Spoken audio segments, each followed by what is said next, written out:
Shalom bien-aimé, je suis Arsène Bic, fils des prophètes Rodrigue et Elisabeth Defo. C'est encore une grâce pour moi, une bénédiction de pouvoir partager avec vous la parole de Dieu. La Bible dit dans Jean chapitre 1, verset 1 à 2, au commencement était la parole.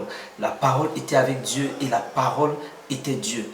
Et la Bible dit toutes choses ont été faites par elle et rien de ce qui a été fait n'a été fait sans elle. Donc vous et moi avons besoin autant pour moi de la parole pour pouvoir être des chrétiens accomplis.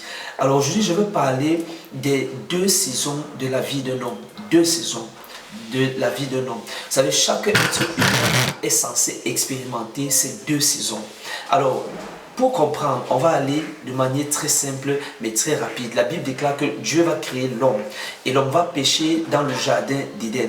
Et donc du fait de ce péché, toute l'espèce humaine va être contaminée par le péché de l'homme. Ça veut dire que les hommes vont commencer, vous allez même voir Caïn qui va tuer Abel.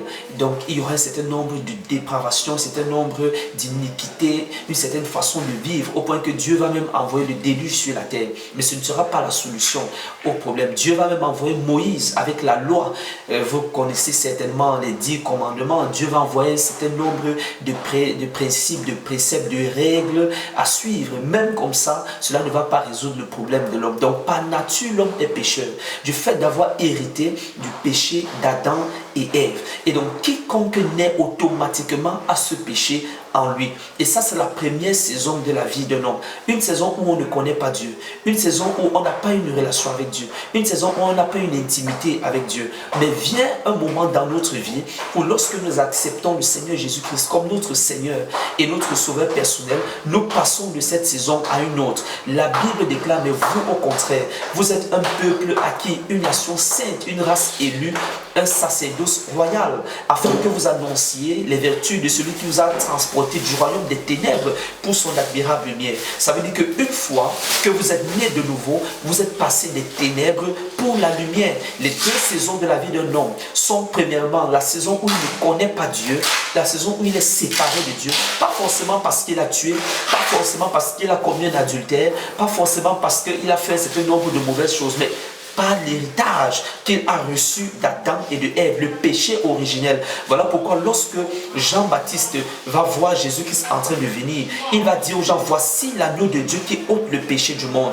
Une façon de dire que c'est lui qui vient mettre fin à la vie pécheresse de chaque homme sur la terre à une condition, c'est que vous naissiez de nouveau. La Bible déclare dans Jean chapitre 3, à partir du verset 6, la Bible déclare ce qui est né de la chair est chair et ce qui est né de l'esprit est esprit. La nouvelle naissance n'est pas un concept pentecôtiste, ce n'est pas un concept religieux. C'est le Seigneur lui-même qui va dire à Nicodème, tu as besoin de naître de nouveau parce que nul ne peut voir le royaume de Dieu s'il ne naît de nouveau. La nouvelle naissance consiste à confesser le Seigneur Jésus-Christ comme son Seigneur et son Sauveur personnel, d'accepter qu'il est venu sur cette terre physiquement, qu'il est mort et 3 jours après il est ressuscité et qu'il est monté au ciel, que maintenant il siège à la droite de Dieu le Père et qu'il reviendra pour accorder la récompense à ceux qui l'ont servi et le jugement à ceux qui ne l'ont pas servi.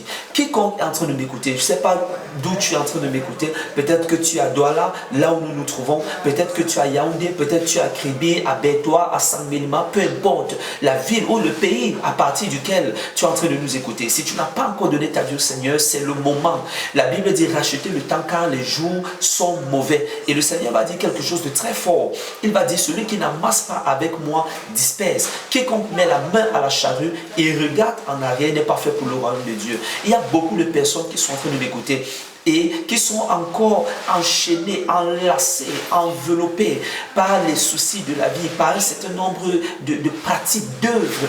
Et ces personnes se sentent comme dans un engrenage sans fin. Le Seigneur peut amener une fin à ce système. Tu as juste besoin d'ouvrir ton cœur et d'accepter le Seigneur Jésus comme ton Seigneur et ton Sauveur personnel. Et tu vas passer de la saison des ténèbres pour la saison de la lumière. Et une fois que tu es dans le camp de Dieu, bien aimé, ce sont les merveilles. c'est l'émerveillement, c'est la gloire de Dieu, c'est la paix. Jésus a dit, venez, je vais vous donner ma paix et je vous donne ma paix. Je ne vous la donne pas comme le monde la donne.